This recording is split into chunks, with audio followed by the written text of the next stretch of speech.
Welcome to the homestead. Hey, I appreciate you stopping by. It's time for an update. I actually shot an update a week ago, thereabouts. I deleted it accidentally. Before I get edit, I deleted it. It happens. So we're updating you now. And if you'll notice, there's something over my head. I found that makes a fantastic addition. So we weren't getting much, we get about an hour's worth out of that. But this actually keeps us shaded in the afternoon. So we're getting morning sun, a couple hours on the plants here, and then it's in the shade the rest of the day. Now that we're getting into July, we're actually at the end of July now, but one of my favorite places to visit is the clearance in the Lowe's plant clearance rack, which is where a lot of these plants came from. Give them a little love and attention and they thrive. And then the local lumber yard here had a sale on the other day, which was 75% off, buy two get one free. So I ended up with some stuff from there as well. Kind of dressing it up. The plants actually are more than just for a visual. So I was looking at the price of the hummingbird feed that I like to use, which it doesn't grow. It doesn't get bad as fast. It's got some natural antibiotic stuff in there. But then I gotta buy it, and I gotta maintain the feeders. And I'll just, if I get some flowers that the hummingbirds like, then Mother Nature's is taking care of it. And so I've selected some that I'm pretty sure the hummingbirds like. You'll notice since the last video, I inherited some blocks, some cement blocks. This was getting over here to the shower, roll off, go down to the hydrant there to take the dogs to do their business, and we were rolling on the slag. The slag is kind of a man-made processed material. It's a byproduct of the coal electrical generation process. It's what's left over after they burn the coal. It's very uniform in size, and it will tend to roll. So, and I wanted to give the site here some definition, make it feel, well, number one, that was not usable space at about 3 feet there to where you just slide off. Now it's usable and it looks good. We brought order to disorder. What I'm gonna be doing today is getting some of the driveway topping down there and fill in this edge here. As you can see, we've got a slope going right there, and I want the slope going this way. Now, I've spent a lot of hours sitting here watching the birds and the deer and the pig, and one of the realizations that I had is nature in this environment doesn't have any horizontal lines. There's a hummingbird just came by to visit the Rose of Sharon. But anyway, I was saying there's actually no, in this particular environment, The only horizon, other than the tops of the trees, the only horizon here is man-made. So the horizontal lines are all what we've created. Everything here is vertical and curved. So I don't want to have too many perfectly straight lines. I want to duplicate my scenery with the curves and all the post oaks. They're just a really cool tree the way they curve over. Anyway, so I wasn't real concerned about the perfectly straight row. I wanted it to actually kind of drift a little bit on the rock wall. And I wanted it also to have fall. So we fall from that corner. We fall from that end to that end. So the pad has been sloped from this is like the high spot right here. So I need to move my higher spot over here so the water's running off and not down because it floods the build site. Oh, speaking of, we have found a build partner that we'll be working with. So the frequencies of videos here hopefully will pick up once we start breaking ground. I'm not sure when that's going to be. Don't ask. Don't quote me on anything. So not much has changed down here. I do have something I want to go look at though. The amount of fungi here is amazing. I don't know what they are. I think I know what they are.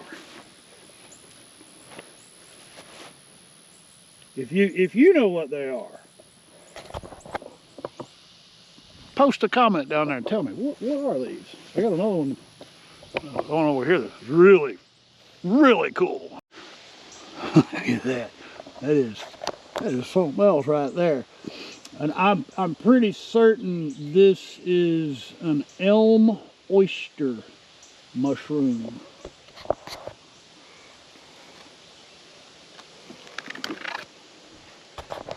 Give you perspective. Look how big that thing is. That's almost a foot across. That's a big old mushroom. If it is indeed an elm oyster mushroom, it is edible. It's not a highly prized delicacy, but it is an edible mushroom. And I kind of think the last ones we were looking at over there are the same. Down in the brush, so I'm working on a growing moss project. Let me go back up here. The low side of the wall. So we actually have a bona fide step there. And the cement blocks, the 8x16 blocks, most of them have a rough side. So it kind of looks like a natural stone thing. I want to grow moss on that wall. And if I can find a species, I want to cultivate it on top of the whole thing. Meanwhile, I have the fiberglass patio waterfall. It's starting to look kind of faded. So I went and I want to cultivate the moss to get it to grow on here as well, because it's a damp place. So it should be doable. And it was already kind of looking green. So I was deep in the woods looking for moss. There's tree moss and on the ground, in the trees, there's moss all. It's a very live environment. Love it. But I saw these bright red mushrooms. Check this one. Here's a picture I took of it. It just stands out on the forest floor. And of course, the forest floor is like this. It's thick. But this one spot has dozens, not this one spot, but the spot where I took that picture, there were like a dozen of them back in there. I don't know what they are, but they sure are bright red. So I'm gonna be cultivating moss on there, and that's real simple. Take a bunch of moss, chop it up, mix it with buttermilk, keep it damp. And supposedly, that's all it takes. We'll see. I don't know, never done it. But I'm gonna fire up the tractor, and I'm gonna move some material and get that filled in, so that it actually more concerned about up here, because you can see here. I'm more concerned about up here because you can see it falls. You may not be able to see it, but this is the highest spot. So right here, and it slopes down from there. And I don't want the water going that way. I want the water going that way. That way and that way. I want it actually going over there. So let me go get a tractor and some gravel, and I need to go do some work. Camera overheated right after I got the tractor started. That's the one thing about about this particular GoPro that I'm really not happy about, is it gets hot real easy.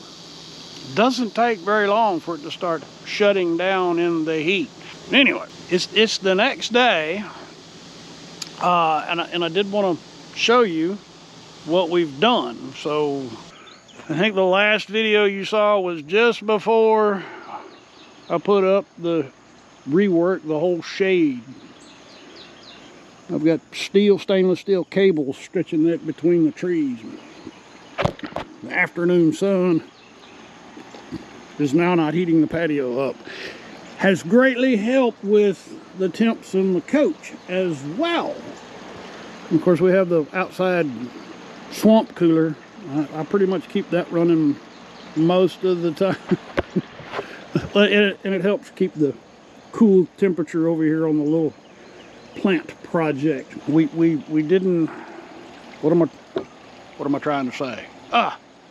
I gained real estate by putting that wall in, because the slope started pretty much like right here in line with that tree, and so this whole 3-4 foot area was not usable most of the time.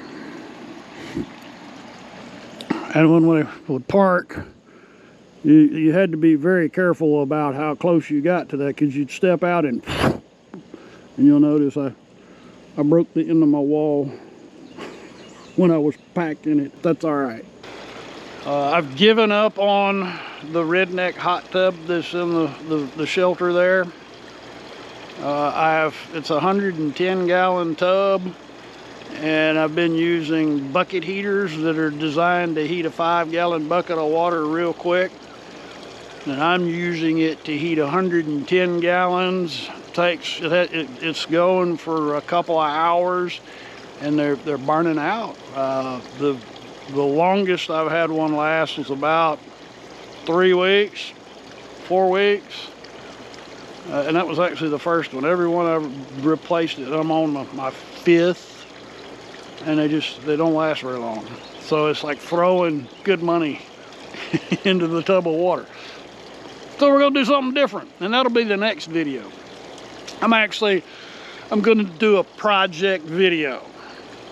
Not sure when it'll be released, but I'm actually gonna do a project video. I have the Friday's Finds. If you don't know what Friday's Finds is, that's the Amazon product show that I produce on the Dude RV channel.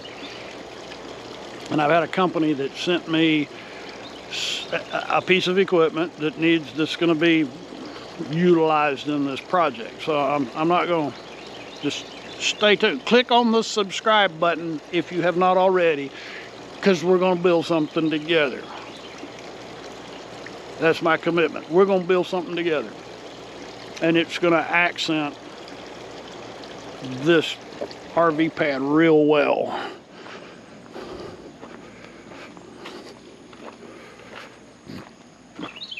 planted irises. I want to really define this edge here.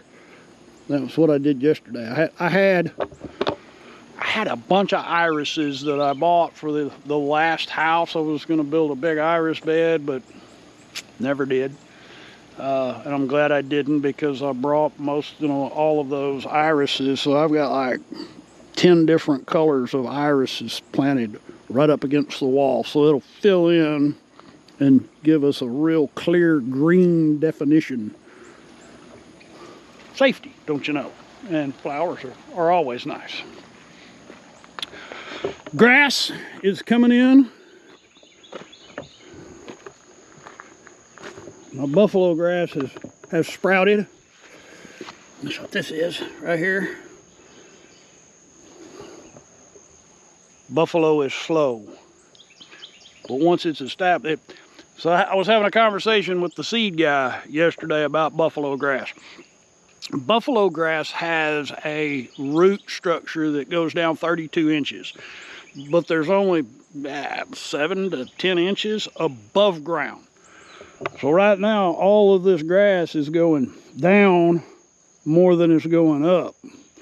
Once it gets those roots really deep, then it will start coming up. So probably next spring will really be filled in nicely. Well, that's your update. It didn't take very long. It's funny because I can summarize everything I've been working on for the last 4 weeks in just this very short video. Built a wall that took me 6 days of labor, because I can only do that kind of thing for a short period of time. Put up a great shelter, and we went through the hurricane. We actually haven't talked since that hurricane blew through. And all of this held up extremely well, with the exception of the Vivor pop-up shelter. The stake points ripped loose. Yeah. No trees down here on our property. If you've not already, I'd be most honored if you'd consider clicking on the subscribe button. I'd be honored if you'd consider clicking on the subscribe button to follow along what we're doing here on the RV Homestead channel. All right, so we're done. Appreciate it if you click on subscribe. Thank you for following along. For our patrons, thank you so much. We do appreciate your generosity. You guys rock. All right, y'all come back now, you hear?